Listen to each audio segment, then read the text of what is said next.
Welcome back and welcome into Sports Zone tonight. I'm Chanel Porter.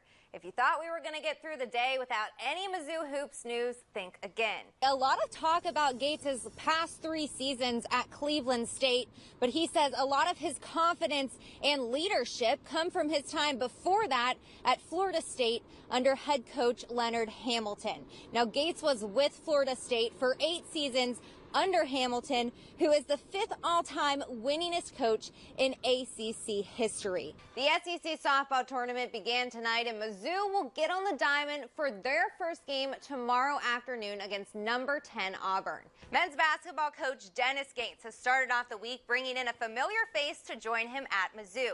Senior Trey Gamillion played under Gates during his time at Cleveland State, and by the looks of these highlights, it looks like he's going to be a pretty big presence on the court and make things happen in the paint. The story in this game was definitely the defense. First half, Rockbridge gets this near the goal, but we had a slide and save from Quincy's goalie, Taylor Fowey. Rockbridge going back in for seconds, though. They get a throw in from the side into number 15. If passed, fans could be betting on the action that happens right here behind me at Mizzou Arena. Representative Phil Cristofanelli said he has filed the sports wagering legislation for the past 4 years, but it has never passed. 32 states now have some form of legal sports betting, but for now, Missourians are having to take their money across state lines. In some high school action, Jefferson City hosts the Lebanon Yellow Jackets tonight. The Jays looking for their first win in 7 games. Jefferson City's Zach Arnold ropes one to left field in the bottom of the second. It's bouncing off the wall, sending the runner at second home. A familiar face will be returning to Columbia next season to play at Mizzou Arena under head coach Dennis Gates. Rockbridge alum Isaiah Mosley announced today that he's coming back to Como to play for the Tigers. Chiefs fans, it sounds like your first-round draft pick is settling in nicely in Kansas City. Today, some KC guys were down in Jefferson City at the grand opening of Rusty Drewing. The ribbon was cut today, and that's when the action began. Now that we're officially in the last week of June, football teams across the area are really hitting the field hard to prep for the upcoming season. Boonville was up and at 'em this morning on the field at 6 a.m. in hopes to improve on their 8-3 record last season. It's a big week down at Special Olympics Missouri as they're hosting the 26th annual Gary Breimer Sports Camp at the Training for Life campus. 51 athletes from around the state are down in Jefferson City doing some fun activities. Campus Program Director Susan Schaefer tells me that this year's theme is adventure, meaning that the athletes are learning a lot about the outdoors and sports. Fun fact for you, the pitcher going up against Mizzou is the pitcher that I actually lost the state championship to in high school. Oh my gosh. Yeah, so I'm hoping Mizzou can get some revenge for me. Hard hits happen on the football field every day, and even with years of advancing safety for helmets, concussion numbers continue to increase each season. According to the Missouri State High School Activities Association, 33.5% of all football injuries were a concussion during the 2020-2021 season. Doctors today want to minimize sports head injuries, but at the same time, football fans don't want the game to change. There's definitely a way that you can do both, and if we are not able to, the game that we all love to watch and cheer on is going to go away. MU Healthcare launched a center at the end of September with goals to treat patients with head injuries. This is not only to evaluate them, but also to find out how to mitigate their symptoms and prevent long-term consequences. This clinic is going to allow for follow-ups and supervision as a person does return back to play. When someone takes a hard hit to the head, the brain bangs against the skull, which bruises the brain and causes a concussion. Football teams across the area say their head injury protocols start even before the season. Ask a kid a whole bunch of questions, see where they're at, and then once the season goes on, if a kid gets any type of questionable head trauma, they're able to go back and look at these questions, ask the same ones, and then compare to see how a kid did. Rule changes have also given a consequence. A helmet-to-helmet hit can lead to an ejection. It kind of resonates with people. It means a lot more when you're not able to go out there and toot up. Ted LePage, a former Mizzou football player and current head coach at Blair Oaks, says the sport has changed a lot since his playing days. Everything stayed inside, so the hits weren't as big and as dramatic. LePage said one major safety change has came with crackback blocks on special teams. They called it wall return, and you would catch guys blindsided. Coaches say it all starts in what you teach at practice. You see somebody take a cheap shot or use their head at practice, we eject him from practice. We take the head out of it.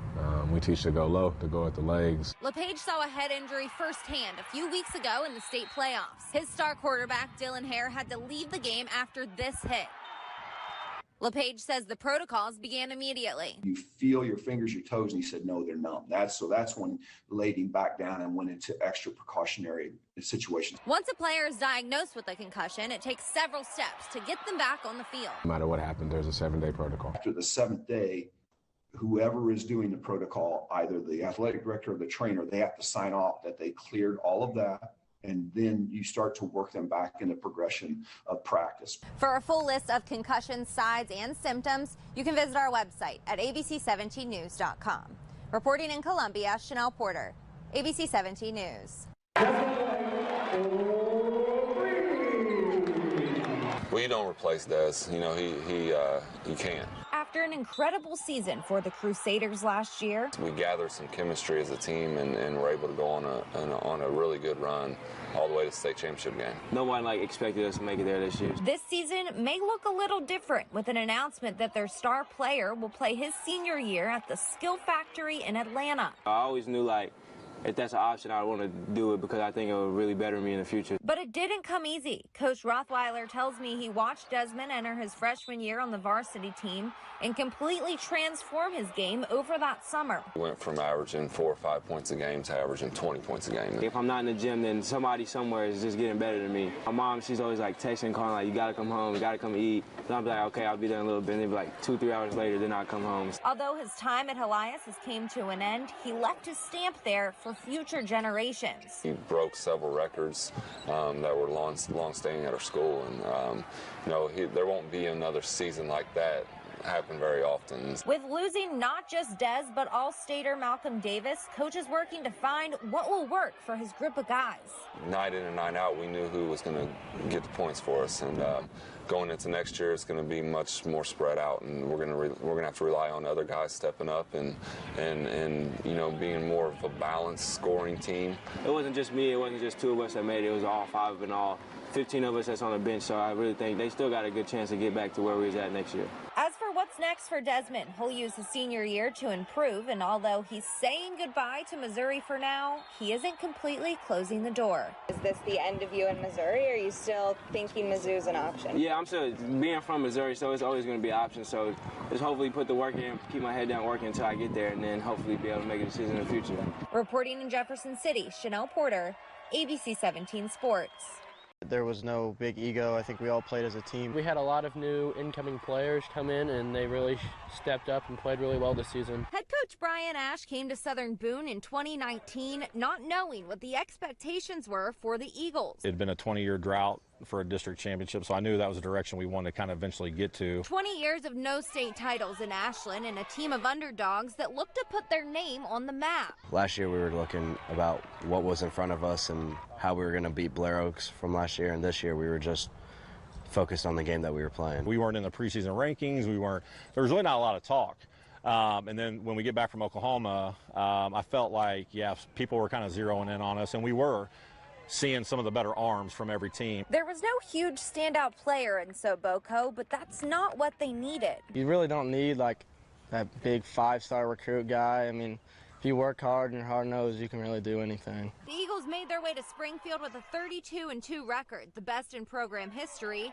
And with a big hit from a sophomore, they punched their ticket to the state title. They tell us the night before, just dream about putting yourself in that position, and I did, and it came true. The rest is history as they brought the first trophy in program history back to Southern Boone. We just took one game at a time, and next thing you know, we're in the Final Four. Next thing you know, we're playing for a state championship, and now we are the state champs in Class 4. And they learned it all from the first coach in Missouri high school baseball history to win state titles at 3 different schools. There's a lot of things to learn from him. He knows about everything there is to know about baseball. Ash says the championship is not just for him and not just for the players, but for the community in Ashland that has been waiting 2 decades.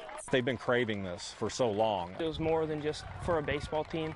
The whole community came together, and it was really awesome to see that. Although Coach Ash is graduating 23 wins off the mound, he says the Eagles are prepared for the target on their backs next season. I mean, we got a few shoes to fill, and some guys are going to have to step up and play their position. Reporting in Ashland, Chanel Porter, ABC 17 Sports.